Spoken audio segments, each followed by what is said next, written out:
not much of a stretch, Doc. For all you know, we're... Do you know? Film yang dirilis pada tahun 2010, dua agen perwira dikirim ke rumah sakit jiwa di sebuah pulau terpencil untuk menyelidiki hilangnya seorang pasien, di mana harus mengungkap kebenaran mengejutkan tentang tempat itu.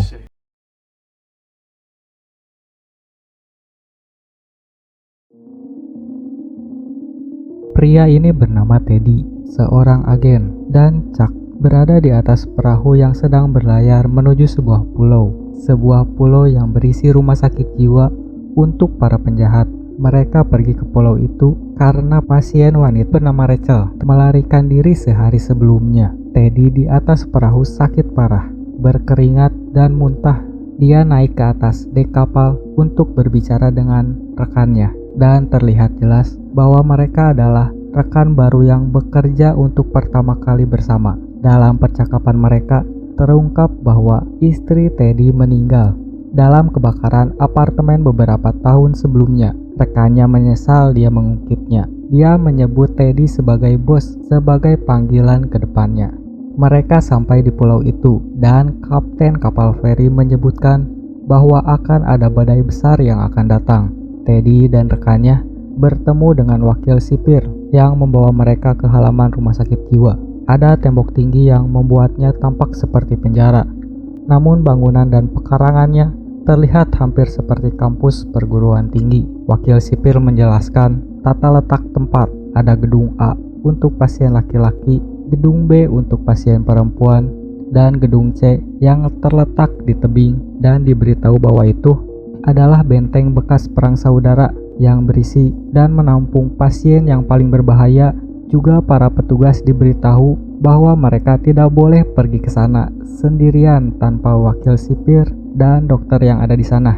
Sedikit perdebatan singkat ketika wakil sipir meminta mereka menyerahkan senjata api. Teddy mengatakan bahwa mereka adalah agen perwira, tetapi wakil sipir memberitahu mereka bahwa undang-undang penjara mengesampingkan hal itu dan mengatakan bahwa mereka tidak akan melewati gerbang dengan senjata mereka. Teddy dengan enggan menyalahkannya, dan rekannya dengan canggung melepaskan, yang membuatnya mendapatkan perhatian dari wakil sipir dan juga Teddy. Mereka bertemu Dr. Cole yang menjelaskan sedikit tentang fasilitas. Dokter bercerita cara dahulu mengatasi pasien dengan cara sekarang yang sedikit lebih baik. Dengan merawat, mereka mencoba memulihkan untuk mengobatinya. Dia percaya bahwa terkadang hanya mendengarkan pasien dan diam-diam membuat mereka seolah-olah hidup adalah cara yang tepat. Dokter menjelaskan bahwa pasien yang kabur telah melarikan diri pada malam sebelumnya, tetapi mengatakan bahwa hal itu tidak mungkin karena dia tampaknya menghilang begitu saja melalui dinding. Dia berada di Shutter Island karena dia menenggelamkan ketiga anaknya satu persatu, lalu berpura-pura bahwa mereka tidak pernah mati. Di tengah penjelasan itu, Teddy merasakan sakit kepala yang luar biasa akibat perjalanan dengan kapal feri, dan dokter memberinya air dan beberapa pil yang katanya itu adalah aspirin. Dokter bercerita, Rachel masih mempercayai bahwa dia masih berada di rumahnya, dan semua staf serta narapidana lainnya hanyalah tetangga atau pengantar barang yang dia temui dalam kehidupan sehari-hari. Dia menolak untuk menerima bahwa dia membunuh siapapun atau bahkan anak-anaknya yang telah meninggal. Saat Teddy di selnya untuk mencari petunjuk, ada papan lantai yang longgar dan catatan tulisan tangan dari Rachel. Lalu mereka berkeliling pulau, di mana petugas mencari Rachel yang melarikan diri. Di seberang pulau ada mercusuar yang berpagar dan penjaga bersenjata yang membuat Teddy merasa curiga. Teddy menjelaskan bahwa tugasnya adalah mewawancarai staf dan pasien. Juga bilang dia membutuhkan catatan staf, tapi dokter mengabaikannya. Mereka pergi ke tempat tinggal pasien dan mewawancarai staf tentang malam kepergian Rachel. Staf kurang membantu saat pertemuan, hingga Teddy dan rekannya bertanya tentang Rachel, tetapi curiga bahwa dia telah menghadiri terapi kelompok tepat sebelum pergi lalu menghilang. Dalam pertemuan tersebut terungkap bahwa dia memiliki staf dokter khusus yang melakukan pertemuan tersebut. Ketika Teddy bertanya di mana dia berada. Yang lain mengatakan, dokter itu baru saja berangkat pagi itu dengan kapal feri untuk pergi berlibur yang telah direncanakan dokter itu sejak lama. Teddy tidak percaya pasien gangguan jiwa yang berbahaya juga baru saja melarikan diri dan dokternya diperbolehkan pergi berlibur. Hal itu pasti terlihat sangat mencurigakan. Setelah pertemuan dengan staf, dokter mengajak Teddy dan rekannya ke rumahnya di sisi lain pulau. Ketika mereka tiba, ada orang lain di ruang kerja dan dia tampaknya adalah atasan dokter itu. Teddy langsung tidak menyukainya karena dia mendengar aksennya yang samar dan keduanya berdebat sebentar. Orang itu terkesan geli terhadap Teddy, mengomentari pertahanan Teddy yang luar biasa. Dia menyebut Teddy dan rekannya sebagai orang yang melakukan kekerasan, yang membuat rekannya tersinggung. Namun dia mengatakan yang dimaksud bukan mereka yang melakukan kekerasan fisik, hanya saja mereka adalah yang pernah melihat kekerasan dan tidak menghindari jika diperlukan. Dia dengan tepat menduga bahwa mereka berdua pernah menjadi tentara selama Perang Dunia sebelumnya dan bahwa mereka tidak dibesarkan untuk melarikan diri dari kekerasan. Ada serangkaian mimpi yang diselingi, kisah balik tentang masa lalu Teddy di Perang Dunia sebagai tentara, dan seling melakukan percakapan dengan dirinya sendiri, di mana istrinya yang sudah meninggal bernama Dolores berbicara dengannya dan memberinya nasihat. Dalam satu kilas balik, Uni Teddy adalah orang pertama yang membebaskan Cam. Ada banyak orang yang mati. Teddy sangat tersentuh oleh seorang wanita yang meninggal dan putrinya yang meninggal dalam pelukannya di tengah tumpukan mayat. Keesokan harinya, badai melanda pulau itu dan jelas kapal feri tidak akan tiba. Teddy hanya menggertak pada malam sebelumnya karena dia tidak berniat pergi tanpa menyelidiki pulau itu. Teddy dan rekannya melakukan beberapa pertanyaan dengan pasien yang mengikuti sesi terapi kelompok bersama Rachel. Mereka tidak membantu dan tampaknya mengikuti naskah karena mereka mengatakan hal yang sangat mirip dalam jawaban mereka. Dalam sebuah wawancara, seorang wanita meminta segelas air kepada rekannya, dan ketika pergi, wanita itu mengambil buku catatan Teddy dan menulis sesuatu dengan sangat cepat, lalu mengembalikan kepadanya. Teddy dan Chuck meninggalkan halaman rumah sakit dan menjelajahi pulau. Berakhir di kuburan, angin dan hujan semakin kencang, dan mereka menemukan tempat perlindungan di sana. Rekannya meminta Teddy untuk sepemikiran dengannya. Rekannya curiga pasien terakhir memberitahunya sesuatu saat dia mengambil air, dan Teddy akhirnya menunjukkan buku catatannya dan tertulis lari. Teddy akhirnya menjelaskan bahwa dia mencoba untuk ditugaskan menyelidiki rumah sakit selama beberapa waktu. Dia mengatakan bahwa seorang pria bernama Ledis adalah pekerja yang memelihara apartemen yang mereka tinggali, dan dia adalah pelaku pembakaran yang menyalakan api yang menewaskan istrinya. Dia lolos karena masalah teknis, tetapi kemudian ditangkap. Ketika dia membunuh beberapa orang lainnya, dia dikirim ke rumah sakit ini. Namun, ketika Teddy memeriksanya, tidak ada dokumen sama sekali untuk pria bernama Ledis, dan dia curiga ada konspirasi yang lebih besar yang sedang terjadi. Dia menyebutkan eksperimen dan bertanya-tanya apakah pemerintahnya juga terlibat dalam penelitian obat. Dia memberitahu rekannya bahwa dia bertemu dengan seorang tahanan yang sebenarnya dikirim ke sini beberapa waktu sebelumnya, dan dia adalah yang memberi petunjuk kepada Teddy bahwa ada peneliti gila yang sedang terjadi di sini. Rekannya tiba-tiba menjadi takut karena mungkin dari semua yang dilakukan Teddy, dia memberitahu orang yang salah karena ketertarikannya pada pulau ini, dan mungkin mereka mengatur hilangnya Rachel sebagai alasan untuk menariknya ke sini. Teddy tidak yakin itu mungkin, tetapi rekannya cukup meyakinkan, dan tiba-tiba pintu didobrak dan ada sorot lampu mobil. Itu adalah mobil sipir. Dia telah mencari mereka, dan mereka masuk membawa mereka kembali ke rumah sakit. Mereka mengganti pakaian mereka yang basah, dan petugas memberi mereka seragam putih yang hampir membuat mereka terlihat seperti pasien. Dan dia memberitahu mereka bahwa akan memakan waktu 1 atau 2 hari untuk mendapatkan kembali pakaian mereka. Mereka tidak menyukai warna putih, akan tetapi harus memakainya. Mereka bertemu lagi dengan dokter di kantor, dan ada yang lain di sana sedang melakukan pertemuan. Mereka berdebat sebentar tentang penyelidikan, Juga dokter mengatakan kabar bahwa Rachel sudah ditemukan.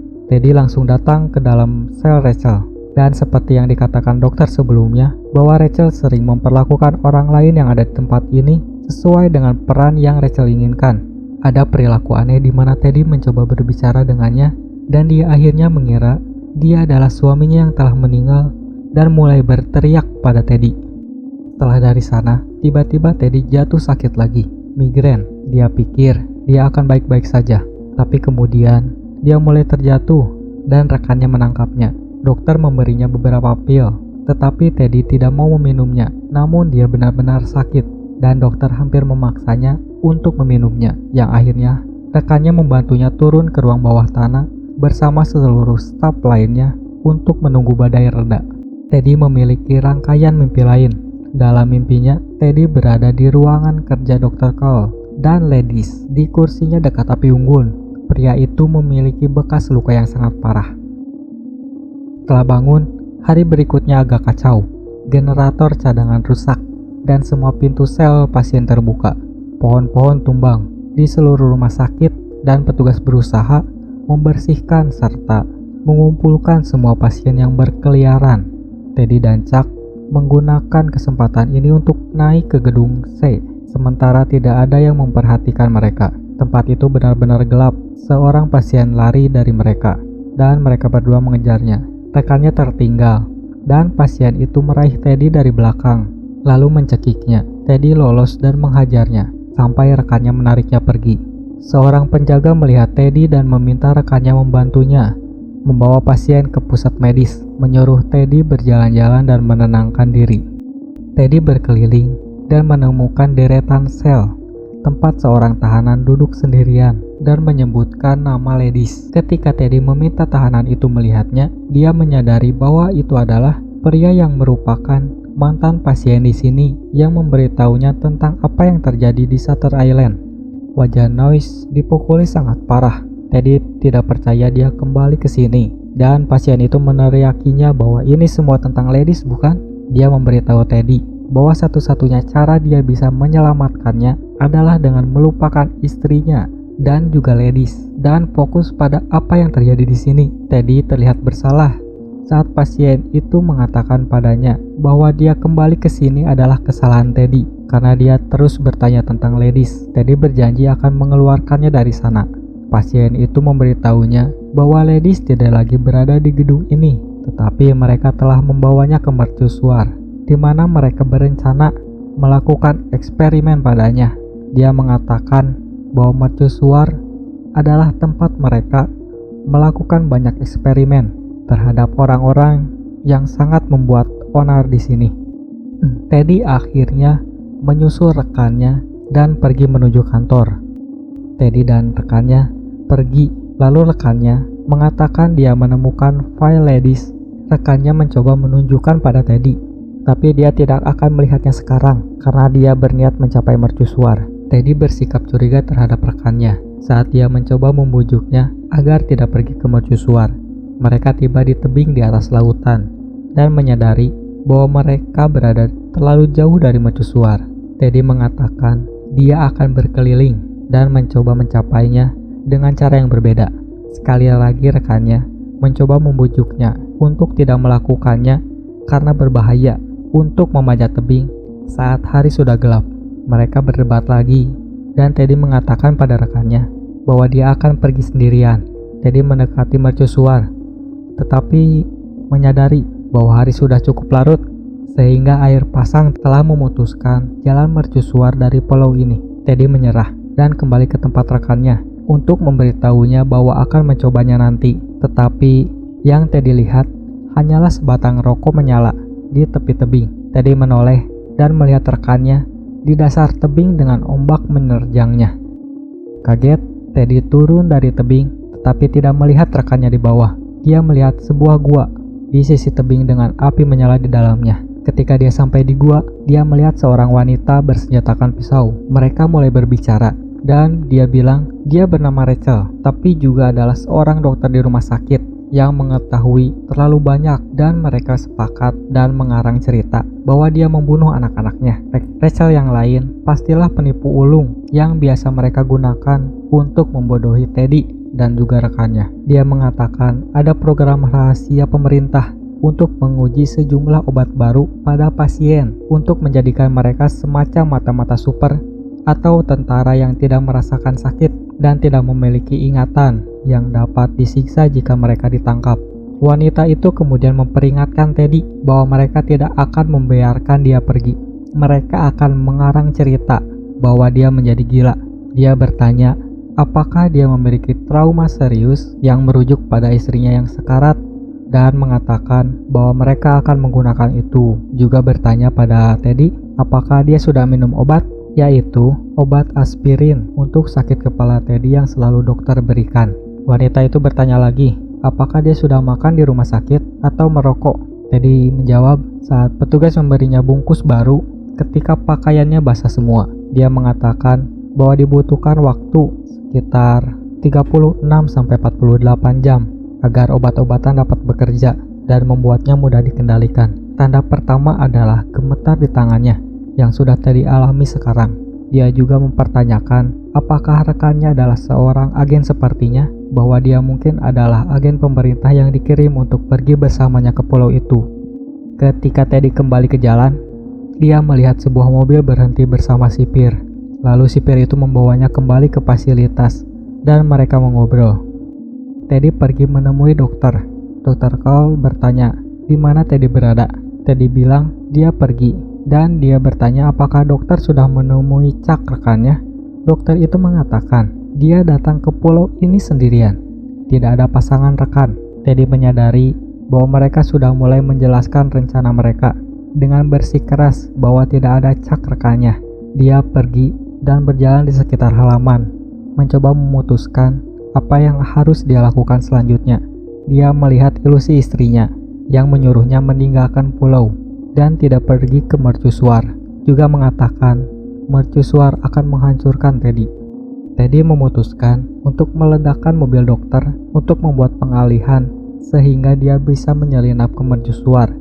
Dia menggunakan dasi dari jasnya, merendamnya dengan bensin dari tangki bensin, lalu menyalakannya. Saat ia menjauh dari mobil, dia melihat ilusi istri dan gadis kecilnya di depan mobil, lalu meledak di sekitar mereka, tetapi mereka tidak terbakar sama sekali. Dia berlari keluar dari sana untuk sampai ke mercusuar, lalu berenang dan menyelinap di belakang penjaga, lalu mengalahkannya dan mengambil senapannya. Penjaga bertanya kepadanya apakah dia akan membunuhnya, dan Teddy mengatakan tidak, tetapi memukulnya dengan senapan lalu menjatuhkannya. Dia berlari menaiki tangga mercusuar ke atas, memeriksa setiap ruangan, tetapi tidak menemukan ruangan operasi untuk eksperimen bedah. Teddy sampai ke atas dan menemukan dokter duduk di belakang meja. Teddy memegang senapannya saat berbicara. Dokter mengatakan kepadanya bahwa tidak ada peluru di senapannya dan bertanya apakah dia membunuh penjaga di bawah. Teddy menjawab tidak, tapi dokter tetap menelpon ke bawah untuk memberitahu orang-orang di bawah agar menjaga penjaga sebelum mereka datang. Teddy melihat senjatanya di meja dokter sekarang. Dr. Cole memberitahu Teddy bahwa dia adalah pasien di rumah sakit ini dan sudah dirawat selama 2 tahun. Teddy tidak mempercayainya dan mengatakan bahwa dia adalah seorang agen pemerintahan. Dokter bilang itu salah satunya benar, tapi setelah sakit 2 tahun lalu, dia dikirim ke sini karena putus asa ketika anak-anaknya terbunuh. Teddy bilang dia tidak punya anak. Dokter mengatakan mereka telah mencoba menggunakan terapi obat baru untuk membantu Teddy dan telah mencoba melakukan segala yang mereka bisa untuk mengobatinya. Dokter mengatakan kepadanya bahwa dia telah menjadi salah satu pasien paling berbahaya yang pernah mereka miliki dan ada beberapa yang ingin melakukan eksperimen padanya. Beberapa hari terakhir ini adalah upaya untuk melakukan permainan peran besar-besaran agar dia akhirnya menyadari keberadaannya. Dia memanggil Dr. Sihan, dokter sejak awal yang pergi berlibur tempat setelah pasiennya Rachel menghilang. Pintunya terbuka dan ternyata itu adalah Chuck. Dia adalah seorang psikiater yang setuju untuk mengikuti imajinasi Teddy dan mengawasinya. dokter memberitahu Teddy bahwa nama aslinya adalah Ladis dan dia menunjukkan kepadanya di papan tulis nama lengkapnya, dan nama Ladis adalah sebuah anagram. Artinya, seluruh huruf pada namanya dapat disusun ulang menjadi nama lengkapnya. Begitu juga dengan nama istrinya dan nama Rachel. Teddy mengkonstruksi nama baru Teddy Daniels untuk menciptakan jarak dari nama aslinya. Begitu juga dengan nama istrinya Dolores dengan nama Rachel. Dokter menunjukkan bahwa Noyce adalah sesama pasien yang diserang Teddy beberapa hari sebelumnya, dan itulah sebabnya dia terlihat dipukuli. Teddy menyangkal hal ini, namun dokter menunjukkan padanya transkrip perkataan mereka yang terjadi di sel tadi, di mana pasien itu mengatakan ini semua salah Teddy. Dia memberitahu Teddy bahwa alasan dia memukuli pasien itu adalah karena Noyce memanggilnya dengan nama aslinya. Teddy mengambil pistolnya dari meja dan menembak Dr. Cole yang darahnya terciprat ke dinding. Detik berikutnya, tidak ada darah di sana. Dokter mengatakan pada Teddy bahwa senjatanya adalah pistol mainan yang mereka berikan kepadanya ketika mereka memulai permainan perang. Dokter juga memberitahu Teddy bahwa dia telah sepenuhnya menghapus semua kesalahan yang dia lakukan dalam upaya menjadikan dirinya pahlawan. Akhirnya melihat kilas balik di mana Teddy atau Ladis pulang ke pondoknya setelah 1 atau 2 minggu mengejar orang jahat. Tapi istrinya bertingkah aneh. Dia bertanya di mana anak-anak berada, dan istrinya menjawab mereka ada di sekolah. Dia bilang ini hari Sabtu, lalu tersenyum dan berkata, mereka ada di sekolahnya. Tapi Teddy melihat ke arah danau. Karena ngeri, Teddy berlari ke arah danau dan melihat ketiga anaknya tertelungkup di danau. Dia mengambil semuanya, lalu menangis dan meletakkannya di tanah. Tetapi kemudian istrinya memeluknya dan berkata, mereka harus meletakkan anak-anak di meja makan untuk makan malam. Teddy menunduk dan menyadari bahwa dia baru saja menembak istrinya. Dia terbaring di sana dengan banyak darah dan kemudian istrinya mati. Teddy kini sadar bahwa dia punya pilihan antara menerima kebenarannya atau terus mengingkarinya. Teddy menjelaskan bahwa jika dia tidak dapat menerima kebenaran, maka Dr. Cole tidak akan dapat menghentikan dokter lain untuk memerintahkan agar dia melakukan eksperimen.